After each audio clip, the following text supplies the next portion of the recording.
Sir మాట్లాడతారా? ఇల్లుందా మీకు?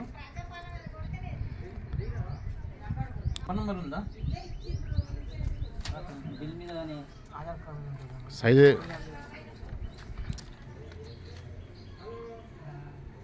లేదంట.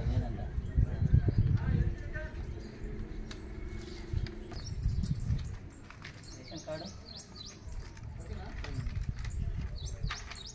అమ్మ మేము ఎందుకు వచ్చినాం మీ దగ్గర ప్రభుత్వం ఆలోచన ప్రకారం మీ అందరికీ ఒక 6 స్కీమ్స్ పెట్టారు గవర్నమెంట్. దాంట్లో మాది ఒక గవర్నమెంట్ గృహజ్యోతి స్కీమ్ ఒకటి ఉంది. మీ అందరూ కూడా 200 యూనిట్ల వరకు పేరు గవర్నమెంట్ ప్రకటిస్తున్నది. దానికి కూడా అందరం ఇంటికి వచ్చాము. మీరు ప్రతి ఒక్కరు కూడా మీ ఇంటికి వచ్చిన తర్వాత మా స్టాఫ్ అందరికీ ప్రతి గృహజ్యోతి మీది ప్రజాపాలన దరఖాస్తు కాగితం ఒకటి ఇవ్వాలి. అట్లాగే మన ఆహార భద్రత కార్డు ఒకటి ఇవ్వాలి, మీ రేషన్ కార్డు ఒకటి, అట్లాగే మీ పాన్ కార్డు ఇవ్వాలి, మీ ఆధార్ కార్డు ఇవ్వాలి, ప్లస్ మళ్ళీ మీ మొబైల్ నెంబర్ ఇవ్వాలి.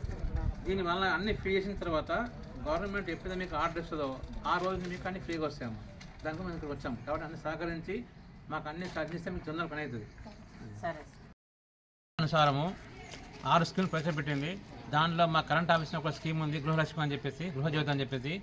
దాని కొరకు మేమందరం ఇంటికి వెళ్తూ ప్రతి ఇంటికి వెళ్ళి ఒక ఆధార్ కార్డు నాకు నంబరు, ఆధార్ కార్డు తర్వాత రేషన్ కార్డు ఆధార్ నంబర్ ఒకటి, అట్లాగే వాళ్ళ యొక్క సెల్ నెంబర్సు అన్నీ ఫీడ్ చేసుకొని వాళ్ళకు ప్రభుత్వం యొక్క స్కీమ్ ఎప్పుడు వర్తిస్తానంటే ప్రభుత్వం ఎప్పుడైతే మాకు ఆదేశాలు ఇస్తారో ఆ రోజు నుంచి వాళ్ళకి స్కీమ్ వర్తిస్తుంది. దానివల్ల ఎవరికైతే రావాలనో నిజంగా చెందాలనో వాళ్ళకి ఖచ్చితంగా చెందుతాను అనుకుంటాము. ఆ రోజు నుంచి ఏ ఆర్డర్ డేట్ ఉంచిందో ఆ డేట్ నుంచి వాళ్ళకు కరెంట్ సప్లై ఫ్రీగా ఇస్తామని చెప్పాము.